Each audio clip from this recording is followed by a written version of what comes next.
halkan ka cadaynayaa inaan iska casilayo xilkii aanu hayay xisbiga mucaaradka aanu xisbiga uma aqaana dagaalgeliyaan u aqaana dagaal oogaan u aqaana halkan oo ah xarunta guud ee xisbiga kulmiye gobolka Gabiley waxaa lagu soo dhaweeyay gudoomiyihii garabka haweenka xisbiga mucaaradka ee wadaniga gobolka Gabiley ayaan daahir fadal oo xisbiga wadani iska casishay kuna biirtay xisbiga muxaafadka ee kulmiye waxa xarunta guud ee xisbiga kulmiye gobolka Gabiley ku soo dhaweeyay garabka haweenka xisbiga kulmiye ee heer gobol iyo mas'uuliin ka tirsan xukuumadda Somaliland xafladan maanta munaasabadan haweenta xisbiga kulmiye ee gobolka Gabiley garabka haweenka ayaa soo qabanqaabiyay waxay soo qabanqaabiyeen walaashood ayaan daahir fadan oo ahayd gudoomiyaha xisbiga mucaaradka wadani gudoomiyaha garabka haweenka Gabiley ahayd markay ku qanci weyday siyaasadda xisbiga mucaaradka ah waxay soo digarogatay xisbiga danka shacbiga ka shaqeynaya xisbiga la mahadiyay xisbiga labada jeer talada soo qabtay xisbiga wax qabkiisa iyo wax qabadkiisa ummaddu aragtay kaasay soo digarogatay waa walaashay aniga ayaan bimacna kalima ilaa inta imka kamaradaad ku hayso ugu yaray caashabaar ilaa aniga ugu weyn reerkayaga xisbiga ku kulmiyaan wadanahay ayaan baan naga maqnaydayna maanta inoo timid waanu dhamaystiranay ilaahay xisbigayaga ha garab galo alla ha guuleeyo musharaxayagu ha soo baxo gobolkayaga cagaaran ha guuleysto hore ha u maro ilaahay gobolka ha barakeeyo nimciyo nashaada Allah ha siiyo inta laga xunyo waa inta Gabiley duulaanka lagu yahay inta loo caayay waa inta Allah nimceeyay wixii ilaahay ku siiyay hibeeba ku siiyay habeen la iskama qaado gobolka cagaaran Allah ha barakeeyo dumarkayaga muwaadiniinta ee wanaagsan wax qabadka badan Allah ha barakeeyo madaxweynaha ayaan jecelahay Masabixi Cabdi xildiidna Allah ha barakeeyo mar labaad iyo mar saddexaad soo noqon kulan maanta wallahi ma hadli karo farxad darteed aad baan u faraxsanahay waxaan aad halkan uga salaamayaa bahaweynta xisbiga kulmiye ee talada haysa anigu waxaan ahay ayaan daahir fadan khaasatan naag dhabli baax ku fadhida hareerahayga waxa taagan ehelkaygii dadkayga aan jeclaa gobolkaygii waxaan maanta halkan ka cadaynayaa inaan iska casilayo xilkii aanu hayay xisbiga mucaaradka aanu xisbiga uma aqaana dagaalgeliyaan u aqaana dagaal oogaan u aqaana waxaan iska casilayaa xisbiga xilkii aanu hayay waxaan ugu magacawnaa gudoomiyaha garabka haweenka gobolka Gabiley maanta waxa garbayga tan wadarkiisan jawaab iyo su'aaltan uga baahna mar labaad aniga uga faa'iideysanaya halka waxaan maanta ka salaamayaa madaxweynaha qaranka mudane Muuse Biixi Cabdi golaha baarlamaanka wasiirada marka ninta hoos uga soo noqdo waxaan aad u salaamayaa maamulka gobolka Gabiley gudoomiyahayga maayarkayga jeclahay Maxamed Amiin Cumar Cabdi barsaabka dhammaan waxaan salaamayaa bahaweynta xisbiga kulmiye meel kastay joogaan waxaan leeyahay hambalyo xisbiga kulmiye ha guuleystaan leeyahay barbarkay ka baxdaa waa bakay la qaleen waxaan leeyahay uu guuleysanayaa waan u soo noqonayaa Muuse Biixi 7 sano sheegayeen haddaan 10 sano ku saari cadawgu ku tusaale qaato xus iyo ku sameeyni taalo alla waaga sameeyaa gobolka Gabiley madaxweyne mahadsanid baan ku leenahay soo noqo mar labaad iyo mar saddexaad iyo mar afraadba guul baan leeyahay xisbiga kulmiye dumarkaygan jeclahay ee mar waalidkayga ee mar ila dhashay walaashaydan aad u jeclahay marna walaashay marna hooyaday iyo matalisa waalidkayga waxa leeyahay aad baad u mahadsantihiin waxaan idinka hayaa sharaf badan madaxaadii saarantiin waxaan aad u salaamayaa khaasatan oo arrinkan ka soo shaqaysay oo ilaahay ku guuleeyay Samson Sheekh Cabdillaahi oo walaashay iga yara samsan waxa leeyahay mahad baan kuugu hayaa walaashayga yar baa tahay waan ku jeclahay walaashay baa tahay mahad baan kuugu hayaa annagu waxaan nahay reer ku salaysan ka u weyn ilaa caashabaar noogu yar xisbiga kulmiye kaasaad nagu agtihiin marwo ayaan daahir fadal oo ah qamaamuurta maxaan ku dhadaayay gobolka Gabiley ka soo jeeda aasaasayasha maxaan ku dhadaayay ahaan jirtay xisbiga kulmiye laakiin muddo dhowr sano ahayd gudoomiyaha garabka haweenka ee heer gobol xisbiga wadani markay aragtay ayaan inuu xisbigaas aw inoo wado meel aanan shaqo ku lahayn inuu ka tashanay 1990kii uu inoogu wado xornimadeeni 1960kii godka ku dhacday xisbiga wadani inuu mar labaad godka ku rido inuu doonayo markay aragtay ayaan yada farta ka taagtay yadaana timiday waxaana ka soo shaqeeyay marwo Samson Sheekh Cabdillaahi Xaddi oo ah qoyska ayaan daahir fadal qoyskaasi oo ku suntan muxaafidka xisbiga kulmiye ahna dadka deegaanka aad iyo aad baan u soo dhaweynaya waxaanu maanta farxad iyo baraadhe iyo damaashaad aan ku soo dhaweynaynaa walaashayo ayaan daahir fadan oo aan uga mahad celinayno taladii aanu la tagnay ee khaasatan waliba anigu la tagay ee naga aqbashay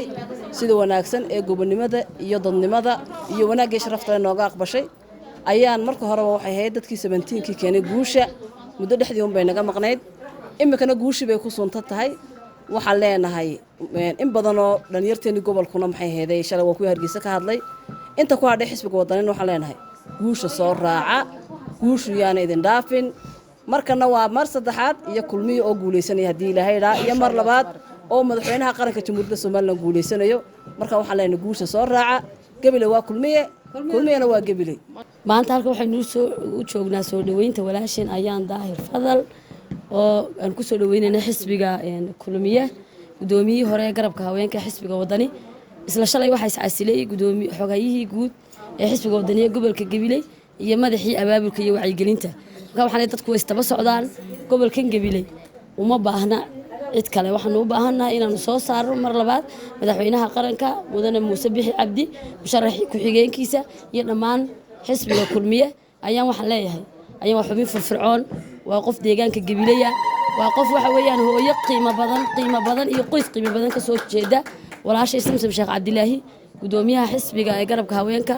Xaliima Kiino iyaduna degmadii dhammaan bahweynta xisbiga kulmiye gobolka Gabiley waan uga mahad celinaynaa ma kala maqnaan karno meel kasta inuu joogno waxaanu la joognaa marka horeba iyadoo nafteenu raali ku hayn waxa la halkii aad raalida ka ahayd ayaa timid soo dhawow xisbiga kulmiye waxaan Ilaahay uga baryaynaa guul madaxweynaha qarankana waxaan leenahay soo noqo mar kale dhinaca kale gudoomiyaha xisbiga kulmiye ee gobolka Gabiley Axmed Maxamuud Shirwac iyo mas'uuliyiin ka tirsan xisbigaasi kulmiye ayaa gudoomiyihii garabka haweenka ee xisbiga wadani oo xilkaasi iska casishay kuna biirtay xisbiga kulmiye ku soo dhaweeyay xisbiga muxaafadka ee kulmiye sidoo kale waxa halkaasi goobjoog ka ahaa xildhibaan hore Iid Xasan Cabdi oo si weyn uga shaqeeyay in gudoomiyihii garabka haweenka xisbiga wadani uu ku biiro xisbiga muxaafadka ee kulmiye waxayna la joogtaa ayaan daahir fadan oo ahayd garabkii haweenka ee xisbiga wadani ee gobolka Gabiley oo maanta xilkii ay xisbiga u haysay si fiican iskaga casisay oo xilkaas iskaga tagtay ayaan daahir fadan runtii aad iyo aad baan ugu mahadnaqayaa inay garato in xisbigeedu marka horeba ahaa xisbiga kulmiye oo maanta xisbiga horumarka ku soo biirtay ayaana waan ku mahadnaqanaa xisbiga xafiiskani waa xafiiskaagii waan kugu soo dhaweynaynaa waan wada shaqayn doonaa qofku aragtidiisa ay tahay inuu xisbigu garto inuu maanta dalka iyo dadkan wuxuu qabanayo inuu galo oo baahita ra'yigiisa muujiyo aad baanu mar labaad iyo mar saddexaad ba ayaan kugu mahadnaqaynaa halkan waxaa fadhiya agaasimihii guud deeqaha fadhida agaasimo waaxeed baa halkan joogta filsan halkan waxaa joogay saad oo maanta xubnaha firfircoon ee gobolka kamid ah xisbiga garabkii haweenkii Gabiley baa joogay ee xisbiga waxaa halkan fadhiya Iid Xasan oo ay gabadhana walaalinaysa xubnaha firfircoon ee kamid ah xisbiga nagala shaqeeya halkan waxaa kaloo fadhiya xubno firfircoon oo uu xisbiga u shaqeeyo islaagii waxa fadhiya iyo Cabdirasaaq Caano aad iyo aad baanu ayaanay mar koowaad mar labaad mar saddexaad ku soo dhawow xafiiskaagu kan u noqon doonaa waxaan halkan aad uga salaamayaa qolada martida ka soo qayb gashay iyo walaashay ayaan daahir fadan iyo dhammaan garabka haweenka ee xisbiga kulmiye ee sida weyn u soo dhaweeyay u qaabilay u maamuusay walaashay ayaan daahir fadan kaahin waxaan leeyahay aad baan idinku mahad celinayaa ayaana waan soo dhaweynayaa waxaan leeyahay walaal maanta halkii aan joognay alxamdulillaah rabbil caalamiin dimuqraadiyaddu waa lagu kala qaybsan yahay waana afkaar iyo fikirro qof kastaaba uu fikirkiisa iyo halkuu marayo xor u yahay laakiin maanta mar hadduu ilaahay ina mideeyey oo dimuqraadiyaddii ay marka hore ina kala leexisay imakana isu keentay walaashay waxaan leeyahay soo dhawow dee dadku iskuma kaaya garanayaan walaashay waa guddoomiye garabka haweenka ee xisbiga wadani aniguna walaalkeed rumo la dhashay baan waana soo dhaweynayaa waana ku garab taaganaa inay iska casisho xisbigii wadani ay hore uga ahayd halkaana maamuus bay ku joogto walaashay iyadoo abay joogtay maantana iyadoo walaashay bay halkan joogaysaa garbahayga ku taagnaanaysaa mar labaad iyo mar saddexaadna waan soo dhaweynaynaa waxaasoo dhan oo dadkeediio iyada u heelan baa u yimiday oo halkaa jooga odayaasha agaasimayaasha walaashay naga weyn baa joogta ina Sheekh Cabdilaahi baa joogta kaltuun baa joogta waa la fara badan yihiin waxaan leeyahay dadkaasoo dhan ayaanay adiga ku heelan yihiin dee soo dhawow walaal baan ku leeyahay soo dhawow waxaan kugu soo dhaweynaynaa xisbigii kulmiye ee horumarka iyo nidaamka iyo dimuqraadiyadda iyo ictiraafka iyo wax badan ka jireen maanta mar haddaad nala garatay inaad halkii aan joognay timaado wax badanna aad nala soo aragtay dee aad iyo aad baan kusoo dhaweynayaa halkan waxaan doonaya inaan fariin yaroo kooban ka diro waxaa beri tolo la filayaa inuu guddoomiye xisbiga wadani yimaado magaalada dee waxaan leeyahay guddoomiye annagu iscasilaadaasaan kugu soo dhaweynanay ku soo dhawow iscasilaadaasaan leeyahay iscasilaad baan annagu ku haynaa taasaan kugu soo dhaweynaynaa ku soo dhawow baan leeyahay iscasilaadda annaga waxay noo tahay xidigad dayaxaa caalamka oo dhan iftiimiya ayaan daahir noo tahay qof nagu fudud maaha waa qof nagu culus waxaan ku leenahay abti marna habar yar soo dhawow xusbiga kulmiye ku soo dhawow halkan u fadhinaa maanta inaanu soo dhaweyno ayaan daahir fadal oo qiimo weyn oo reer Gabiley ah qiimaha ay leedahayna ilaahay iyo ummaddu ay garanayaan anu wax kale hadal badan ama buuxsho waxaan ku soo dhaweynayaa ayaan maadaama himilada dalka iyo halka uu socdo aragtay in abti waxaan ku joognay halkan mushaar kumaanaan joogin hawlo kale iyo qabyaalad kumaanaan joogin laakiin waxaan kulmiye u joognay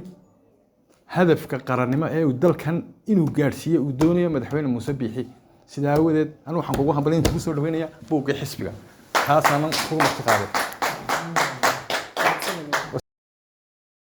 runtii farxad weyn bay ii tahay inaan ka soo qayb galo kulankan muhiimka ah ee gudoomiyihii garabka haweenka ee xisbiga wadani ay u soo digarogotay xisbiga kulmiye runtii ayaan habaryartay aqoon badan baan u leeyahay waa gabar firfircoon wax badanna xisbiga ku soo kordhin doonta waxaan leeyahay ayaan soo dhawow oo kugu soo dhaweynaynaa xisbiga kulmiye waxaan rajaynayaa sidaa si kasii ballaaran sidaad wadani kolley dadkii waxaad ahayd dhowrka qof ee usoo baxaa soo saari jiray waxaan rajaynayaa inaad cududaadii haweenkii kale kula socday dhammaan ina insha allah biidnillaah xaflad weyn loo qaban doono